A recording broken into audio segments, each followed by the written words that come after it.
Guys हाम्रो आजको बिहेमा चाहिँ आजको भान्जा आउनु भएको छ। भान्जाले एकदम सुँगुरो मासु मिठो पकाउनु हुँदो रहेछ र भान्जालाई चाहिँ हामीले खोजी खोजी ल्याइरहेको छौँ। यदि तपाईँहरूलाई पनि उहाँले पकाएको मासु चाख्नुहुन्छ भने उहाँलाई कन्ट्याक्ट गर्नु सक्नुहुन्छ। उहाँले आजको यो बिहेमा सबै यो परिकारहरू उहाँले पकाउनु भएको हेरौँ होइन। अनि भान्जा यो मासु पकाउनु सिकेको कति वर्ष हो? मैले 10 वर्ष। 10 वर्ष। कुन कुन देशमा पकाइयो? धेरै देशमा पकाएँ नि।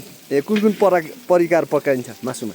मासुमा त अब यो सुँगुर मात्रै हो कि। सुँगुर हो?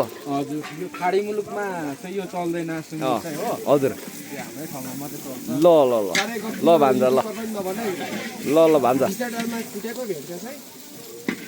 भान्जा नि तिम्रो पछाडिको मान्छेले त उल्टै नि खोजेछ यो के भन्नु?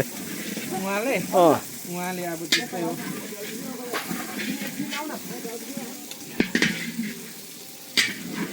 दामी पाक्यो है। हामी पाक्दैछ। ल ल ल ठिक छ ठिक छ। अनि भान्जा कति बजी आयो घरदेखि? म त भर्खर आएको हो। ल ठिक छ, भान्जाको भिडियो यति नै थियो।